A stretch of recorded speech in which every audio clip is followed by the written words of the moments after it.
جب امام حسین علیہ السلام دنیا میں تشریف لائے تو رسول خدا حضرت محمد صلی اللہ علیہ وآلہ وسلم نے اسماء سے فرمایا اسے مجھے دو۔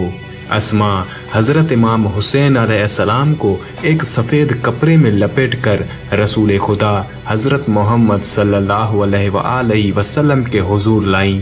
حضرت محمد صلی اللہ علیہ وآلہ وسلم نے انہیں اپنی گود میں لیا، دائیں کان میں اذان اور بائیں کان میں اقامت کہی۔ اسی وقت جبرائیل علیہ السلام نازل ہوئے اور عرض کیا حق تعالی آپ کو سلام کہہ رہا ہے اور فرماتا ہے علی علیہ السلام سے تمہاری نسبت ایسی ہے جیسے ہارون علیہ السلام کی نسبت موسیٰ علیہ السلام سے ہے، بس اس بیٹے کا نام ہارون علیہ السلام کے چھوٹے بیٹے کے نام پر شبیر رکھو، جس کا عربی میں معنی حسین ہے۔ رسول خدا حضرت محمد صلی اللہ علیہ وآلہ وسلم نے امام حسین علیہ السلام کا بوسہ لیا اور رو کر فرمایا اے میرے بیٹے، ایک بڑی مصیبت تیرے انتظار میں ہے۔ پھر فرمایا خدایا اس کو قتل کرنے والے پر لعنت کر۔ پھر اسماء کی طرف متوجہ ہو کر فرمایا یہ بات فاطمہ سلام اللہ علیہا کو نہ بتانا۔ جب 7واں دن ہوا تو حضرت محمد صلی اللہ علیہ وآلہ وسلم نے اسماء سے فرمایا میرے بیٹے کو لاؤ۔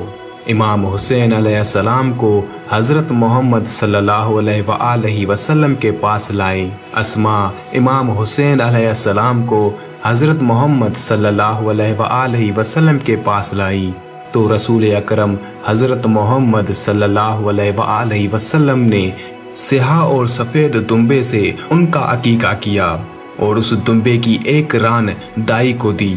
پھر حضرت امام حسین علیہ السلام کے سر کے بال اتارے اور ان کے سر کے بالوں کے وزن کے برابر چاندی صدقہ کیا۔ نیز خلوق پودے جو ایک خوشبودار پودا ہوتا ہے کے پتے امام علیہ السلام کے سر پر ملے۔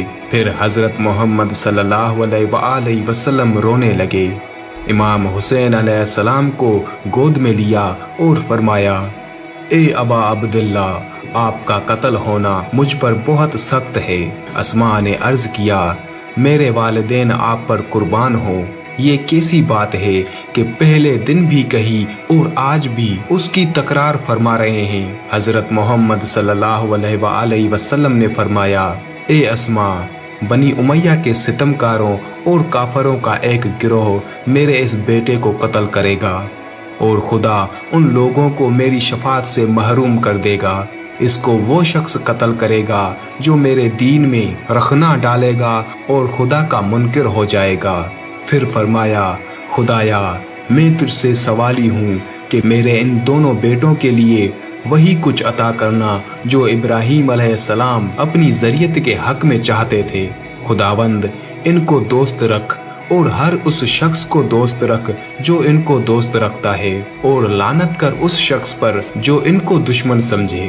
ابن شعراء عاشوب نے روایت کی ہے حضرت امام حسین علیہ السلام کی ولادت کے وقت جناب فاطمہ زہرا سلام اللہ علیہا بیمار ہو گئی اور دودھ کی کمی لاحق ہوئی تو رسول خدا حضرت محمد صلی اللہ علیہ وآلہ وسلم نے اپنی انگشت آپ علیہ السلام کے منہ میں دی اور اسی سے دودھ جاری ہوا جو حضرت امام حسین علیہ السلام نے پیا۔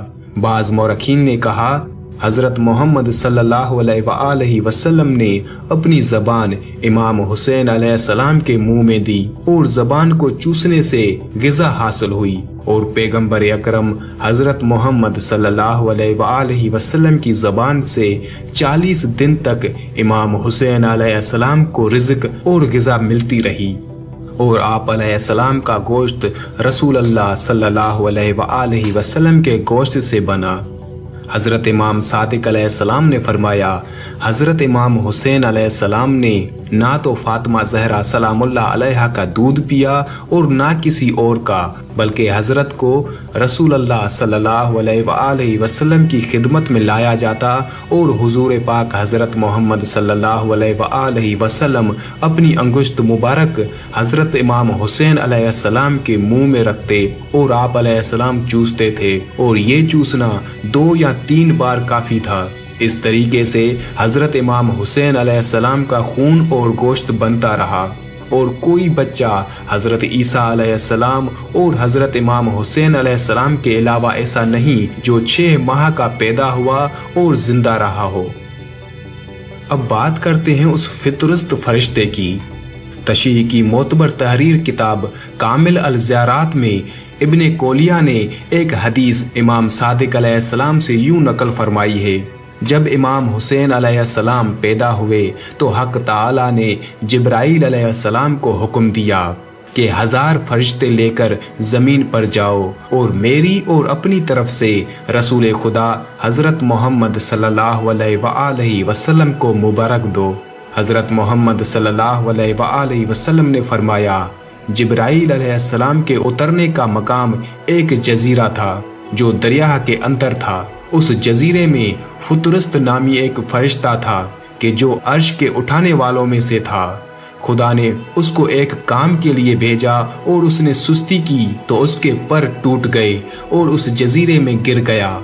اس نے 600 سال خدا کی عبادت کی حتیٰ کہ امام حسین علیہ السلام کی ولادت ہو گئی۔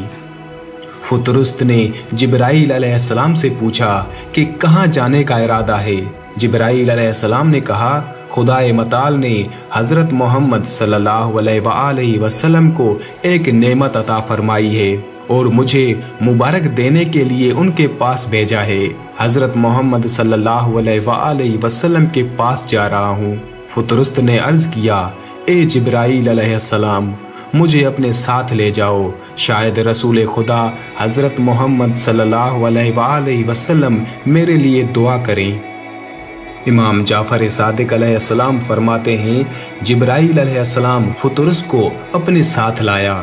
جب رسول خدا حضرت محمد صلی اللہ علیہ وآلہ وسلم کی خدمت میں پہنچا تو فطرس کو باہر ٹھہرایا اور خود رسول اللہ صلی اللہ علیہ وآلہ وسلم کی خدمت میں پہنچے اور خدا اور اپنی طرف سے مبارک پیش کی۔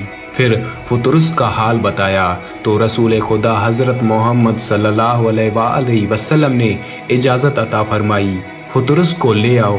حضرت جبرائیل علیہ السلام اسے لائے تو اس نے اپنی داستان سنائی۔ پیغمبر اکرم حضرت محمد صلی اللہ علیہ وآلہ وسلم نے اس کے لیے دعا کی اور فرمایا: اپنے ٹوٹے ہوئے پروں کو اس مولود کے ساتھ مس کرو اور اپنے مقام پر چلے جاؤ۔ حضرت جعفر صادق علیہ السلام فرماتے ہیں: فطرس نے اپنے شکستہ بال امام حسین علیہ السلام سے مس کیے اور وہ صحیح و سالم ہو گیا۔ وہ ہوا میں آسمان کی طرف پرواز کرنے لگا تو اس نے یہ جملے کہے: یا رسول اللہ، یہ حتمی ہے کہ آپ کی امت اس مولود کو قتل کرے گی۔ میں اس مولود کے اپنے اوپر احسان کی وجہ سے خود پر لازم کرتا ہوں کہ ہر زائرین کی زیارت کو ان تک پہنچاؤں گا۔